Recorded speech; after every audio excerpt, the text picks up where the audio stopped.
Good afternoon. First of all, thank you all for coming, for being here. I'll tell you up front, this is a very tough, probably the toughest press conference I've had to give since being in this position, but we'll get through it. Let me start by saying that this event has been one of the toughest events that I've ever had to work in my entire career. Losing a coworker and a friend like Adam puts a hole in your heart. And there's nothing out there that can ever replace that. And as bad as I'm feeling, I can only imagine what his family and his other friends are feeling. My heart goes out to them.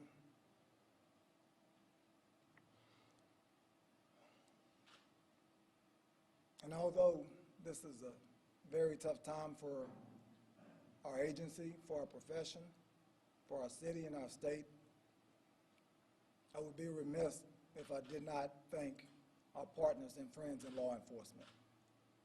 As you can see, they've been with us since this thing has begun, and they've continued to be by our side as we've continued this investigation. Going through something like this challenges your core. But knowing that you have people in your corner that you can count on helps make insurmountable situations possible. And that's exactly what happened here. Their friendship, their resources, their help, we would not have gotten it done without our fellow law enforcement partners. I know that many of you have questions regarding this investigation and the circumstances surrounding Master Trooper Gaubert's death. I assure you I have some questions as well.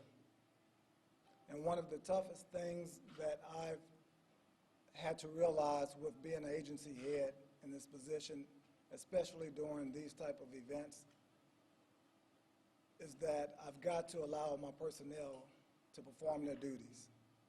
I have to allow them to do their jobs without me bombarding them with a ton of questions. With that said, I also want to thank everyone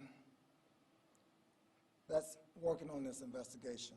And I want you all to know that the personnel that are performing these duties are under immense pressure, not only from a professional standpoint, but from a personal and emotional standpoint.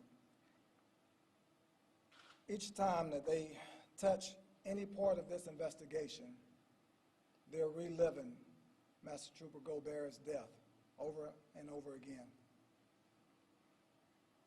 And yet, they work to perform their duties anyway. I could not be more proud of them, the work that they do, and our law enforcement profession at this time. While this horrible chain of events may appear to be simple to some, and while the investigation and some of the things that you question may appear to be simple, I can assure you that there are many factors that influence our response to situations and events like this. And although not every situation is the same, the information that's presented to us at the time is what we use to respond to these type of events. In this particular event, like most others, our number one goal is identifying and neutralizing any imminent threat. And for our partner agencies in Livingston and Ascension and EBR, that threat began on October 9th at approximately midnight when Matthew Meir is suspected of shooting two people in a residence in Livingston Parish. He then stole a Chevrolet Silverado from Livingston Parish. At approximately 12:30, surveillance cameras showed that Master Trooper Gaubert backed into a location on Dutton Road. We believe that he was finishing a crash report, and computer analysis indicated that Master Trooper Gaubert made his final entry into the database at 2:21 a.m. It is not uncommon for our troopers to complete their paperwork after working a crash in that manner. At 2:30 a.m., Mir was picked up on cameras entering the Dutton Road location with his headlights off. That's where we believe that he ambushed Master Trooper Gaubert while he was seated in his unit.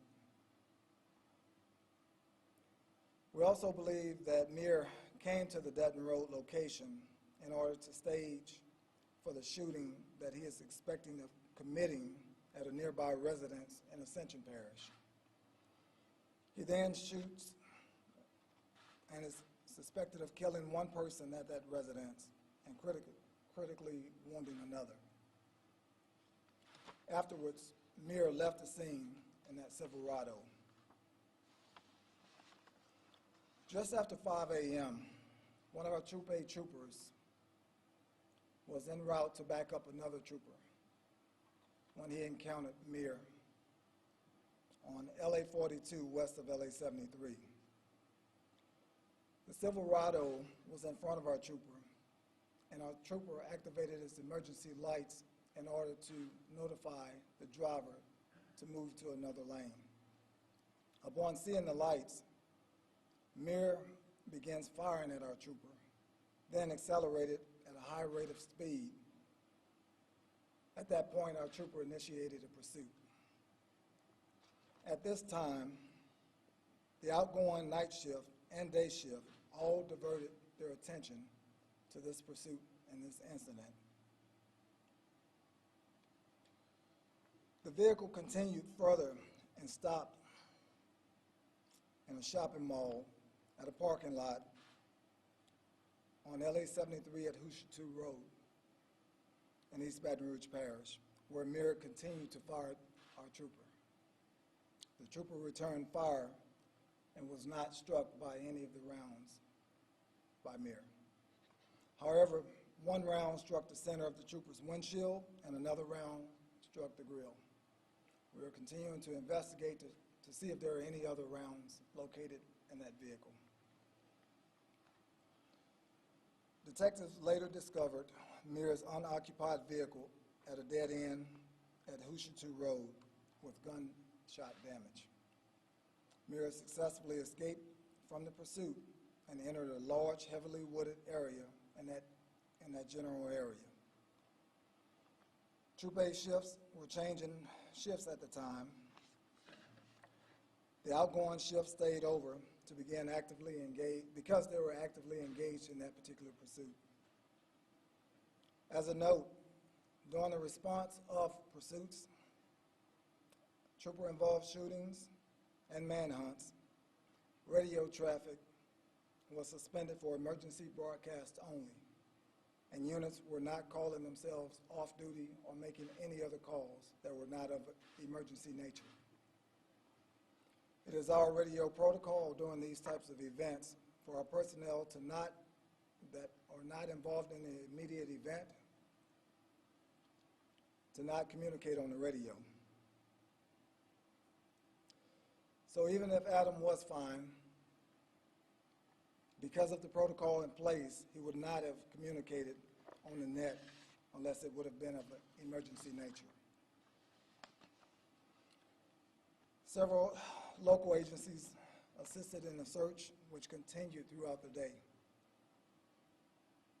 However, it was later in the day, at about 5 p.m., that a co-worker found Master Trooper Gaubert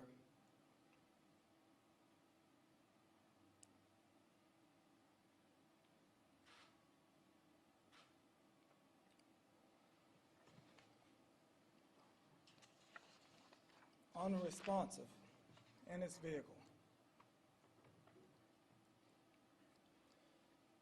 As the manhunt for Mir continued into the evening hours, law enforcement got closer to the location and he fired his weapon several times during that particular part of the chase. Mir was apprehended shortly after 10 p.m. without further incident.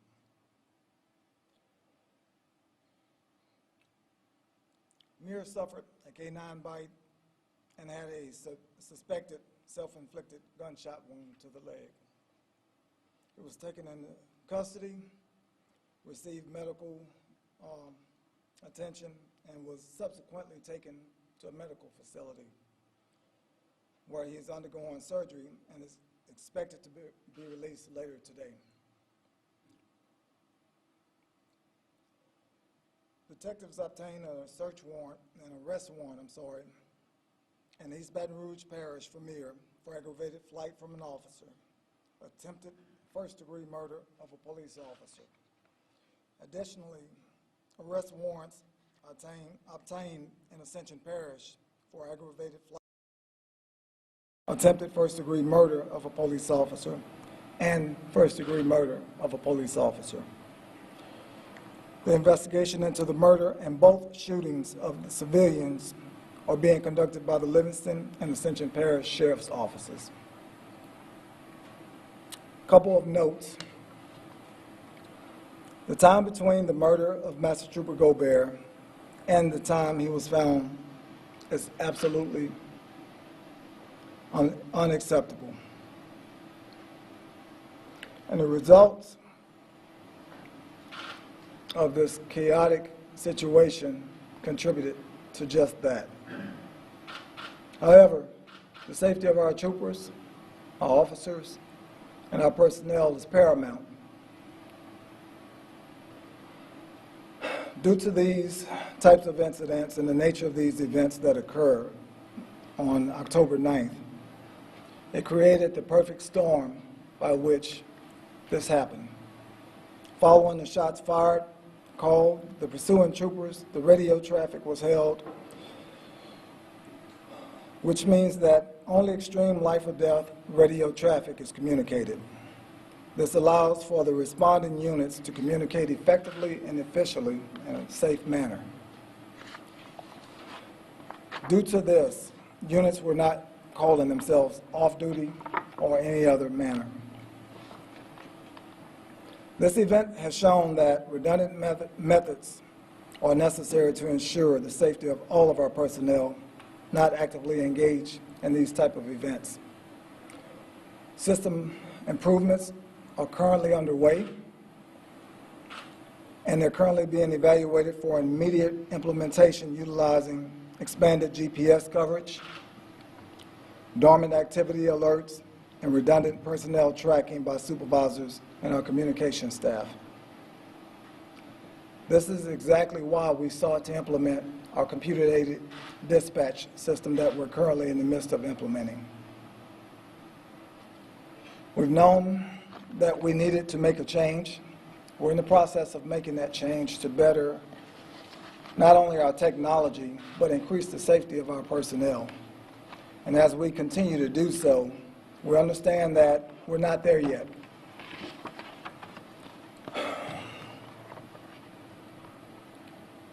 This has been a very long and hard road.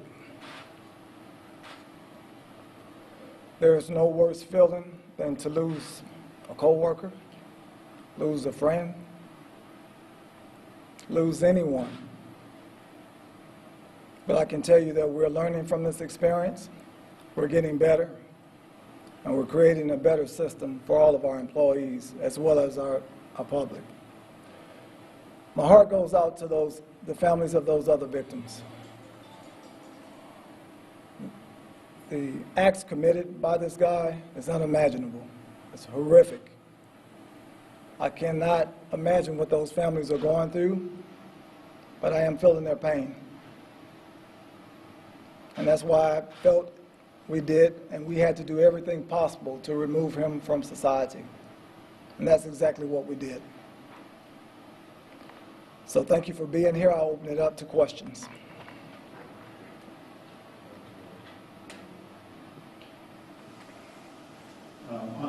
Austin Kemp for WFB. When he was apprehended, was he shooting at the dog or was he shooting at officers when he got the gunshot to the leg? Can you tell us about that? Well, at that particular time when we were engaged in the pursuit, we can't tell. He was shooting in the direction of the officers. So regardless of whether it's the dog or the officers, it's the same. And the time frame when Gaubert was killed to when he was found, do we know approximately how long of a time frame that was? We do not have the exact time of death, and we are looking at that time frame. What we can tell you is the time frame by which Master Trooper Gaubert entered the area in which he was killed, as well as the time that Mir, as I indicated, around 2-something that morning was when Mir entered that area. So we know it was between that time, or we suspect it was between that time and the 5 o'clock time in which our other officer came into contact with Mir. Yes, ma'am. Karen Charlo with Uncovered Karen. Is there a protocol in place for end of shift as to when the shift ends, everybody's supposed to check in with their supervisor? Well, typically that's done again over the radio or over the MDT. However, because of the incident that was ongoing with the officer-involved shooting, as I mentioned before, our protocol states that if the net is secure because of an emergency situation, then no, the troopers then go off on their own, and that's generally our protocol.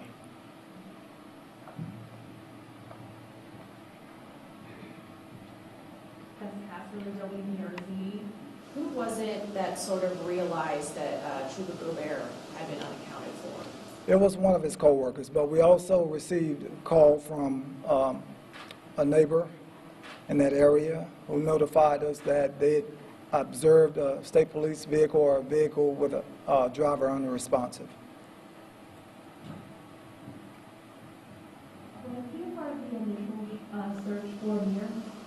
Excuse me? Was he a part of the initial search for Mir? No, ma'am, not that we know of at this time. And were there any witnesses? I know you said there was a neighbor who notified him that there was a vehicle there. We have not identified any witnesses to that particular shooting involving Master Trooper Gaubert.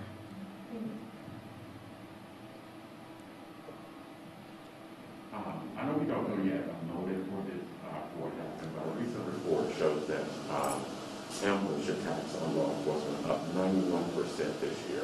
So I just would like your reaction to that about law enforcement being targeted. And can you also just give me your reaction on the training and how you all put your lives at risk? Thank you. Yes, there has been a significant increase on ambush attacks on law enforcement. Therefore, a myriad of reasons. And at that particular point, when you look at the motives, at the heart of it, it doesn't matter. You're taking one life for no justifiable reason. We're working with our communities. We're trying to make sure that we identify situations whereby if there is someone that has a complaint with law enforcement, that we communicate with them. And I think as we continue to build the trust with our communities, it is our hope that our communities will continue to assist us in identifying those members that are not only threatening law enforcement, but threatening our communities as a whole, because we are a part of the community. So I think it's very important that we consider that and that we continue to communicate and build that trust with our communities. As far as the training, that's something that we are working on. But I think it's important for us not to take this all-out extreme tactical approach. You know, that's where the trust, working with our communities, identifying those particular situations, using intelligence-led policing to identify those that threaten and harm not only law enforcement but other community members come into play. And I think as we begin and continue to do that, then we use that information effectively to identify and neutralize those members. So that's kind of where we are. And the sheriff give his reaction to that same question? Yes. Well, you're citing Fraternal Order Police report where 91% Yes. increase in law enforcement officers involved in ambush-style shooting, which I think is 51 officers over the last year, and we know 13 of them have died. Well, you know, we try to tell, and we preach it, that, you know, law enforcement is still a noble profession. And you hate to see that a broad brush painted on all law enforcement. Listen, we take responsibility for our actions, and we know we have to do that. I just think there's a narrative out there now and about law enforcement, and I think that may be some of it. Each situation has to be taken individually, and we all have to have responsibility. Our law enforcement officials raise their hand and take an oath to protect and serve. We generally do a whole lot more serving than protecting, but on nights like this past weekend, we have to do a lot of protecting and protect our community. So I don't have all the answers. I know it's out there. I know it's real, and we have to do what we have to do to try to make sure that we are out in our community. Situations like this, it's not a time to where we circle our wagons, right? We get out in our community even more. The Central Parish Sheriff's Office, Livingston, EBR, State Police. I hope we demonstrate it to the public and our citizens. Listen, we all one, and our mission is clear. It's to protect and serve our community. We take our own safety secondary. And we know when we raised our hand and took that oath that it may put our lives in danger. And this is what our troopers do. This is what our deputies and officers do, and it's sad to read that narrative where there's such an increase, and we need to be a part of turning that around.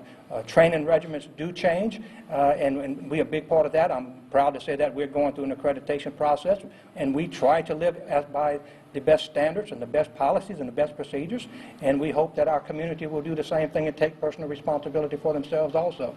And well, another question for the sheriff, because I noticed when the criminal listing the charges for the suspect, you did mention about a murder charge for what happened in the detention. So will he be charged for the death of what happened to the person in the detention? Yes, those were just the charges of my agency. The sheriff has his charges as well, and yes, he will be. And let me just also speak, when we go through these situations, when we talk about life, our troopers are human. Our officers are human, like everybody else. They're part of our communities. And you hear me say that time and time again, because oftentimes when some of the public look upon us, they look upon us as a tool or an inanimate object, when in actuality, we are a part of the community. We feel the same pain when we feel loss, if not more so. So I think it's very important for us all to realize that we're all in this together. Okay, one more question from legal. Yeah, can I just clarify? So investigators believe that Gaubert was shot before the shooting in Puerto Rico? That's what we're working to find out. We're not exactly sure, so I don't want to give you bad information. So we are looking to determine whether it was before or after, but as we get that information, we will definitely put it out. Okay, and was he shot through the glass of his vehicle, or do they believe the suspect entered his vehicle and his weapon? Well, because of the investigation, we're going to have to withhold that bit of information. Okay. All right, thank you very much. We'll be releasing more information later on. I want to clarify one thing, though. The protocol that they were talking about, that at the end of a shift, you do have that in place. But because of this, you didn't have to do it because it was life or death traffic only. But is that something that's going to change? Like, you're talking about immediate protocol. Can you go into a little more detail that, hey, be it handwritten, be it physical, that a lieutenant needs to see you before you leave? Can you talk a little more about that? Yeah, so when I talk about our technology, one of the things that we are in the process of implementing is computer-aided dispatch, CAD system. We haven't had that. This is the first time we've had that since the existence of state police. So prior to that, someone would have to call in and or type on the MDT whether or not they were 10-7, as we call it, or they were end of shift. We are putting things into place because of the advancements of technology whereby we can monitor that information. We can not only monitor by our supervisors, but we will also be able to monitor through our communication. So if we have an officer or a trooper that's perhaps that haven't communicated via the radio, and even if we have a situation in place to whereby they cannot because of our protocol, we'll have the technology to whereby they should be able to do so over their computer. And if we find that they have not communicated, then we can input those protocols and parameters to say, hey, if someone hadn't checked in at a certain amount of time, we need to check on them. Those are the things that we are implementing right now. And what time did that shift end for that shift, 1 a.m., 2 a.m., or? No, those shifts generally end about 5 in the morning. So as this other event is unfolding with the officer-involved shooting, we now have end of shift. So we have 2 shifts that's actually working. We had the shift ongoing, as well as the shift that was working, so. It's an unfortunate situation. Thank you all. I know you have many more. I'll get to you guys after all. We were just asking about the GPS system and if it was on Trooper Gaubert's unit. We'll look into that. We'll let you know. Yeah, we are, I can assure you, we're investigating that, and as we get that information, we're going to push it out. Okay? Just bear with us. Thank you all.